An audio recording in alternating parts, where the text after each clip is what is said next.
নতুন বাজারে বসে 2 ঘন্টার সবজির বাজার, যেখানে ক্রেতা সবাই। এ বিষয়ে আরো বিস্তারিত জানাতে যুক্ত আছেন বিশ্বজিৎ বাপি।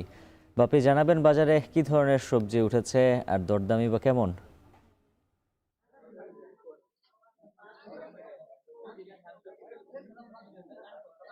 উজ্জ্বল, ভোর থেকে কৃষকরা তাদের যে জমি থেকে তাদের যে উৎপাদিত সবজি সরাসরি এই বাজারটিতে নিয়ে আসে এবং এখানে ক্রেতারা তারা কৃষকের কাছ থেকে সরাসরি সবজি কেনে। আমরা এই মুহূর্তে আছি মাগুরা নতুন বাজার।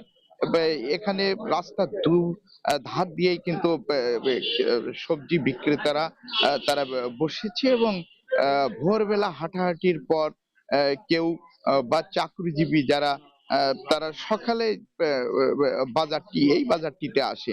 মূলত এই বাজারটি কেউ বা কৃষকের বাজার, কেউ বা ডায়াবেটিকস বাজার, কেউ বা মহিলাদের বাজার, নানা নামে এই বাজারটি কিন্তু আখ্যায়িত হয়।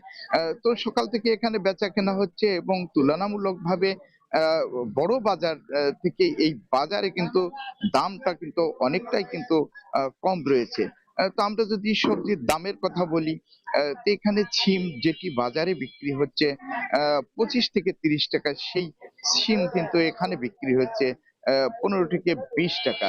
এছাড়া যে লাউ বিক্রি হচ্ছে প্রতি পিস 25 থেকে 30 টাকা। এছাড়া কলা বিক্রি হচ্ছে যেটা হালি প্রতি হলো 10 থেকে 12 টাকা। এক কথায় প্রত্যেকটা সবজি কিন্তু এখানে কিন্তু দাম কিন্তু বেশ কম রয়েছে। আমরা এখানে যে ব্যবসায়ীদের সাথে কথা বলেছি, তারা যেটা জানিয়েছে, তাদের যে উৎপাদিত যে সবজি তারা সরাসরি এখানে নিয়ে এসে এবং সরাসরি ক্রেতার কাছে কিন্তু এখানে বিক্রি করে। তো যার কারণে তাদের কিন্তু স্বল্প লাভেই কিন্তু মধ্যস্থ কারী ছাড়াই কিন্তু তারা বিক্রি করতে পারে। আর এই একটু কম দামে এবং ভোরবেলায় কৃষকের কাছ থেকে সবজি কিনতে পেরে ক্রেতারাও কিন্তু খুশি রয়েছে।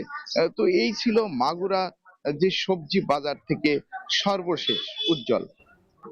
বিশ্বজিৎ বাপি জানাচ্ছিলেন সবজি বাজারের খবর। হবিগঞ্জের আজমেরীগঞ্জ উপজেলার দুই পক্ষের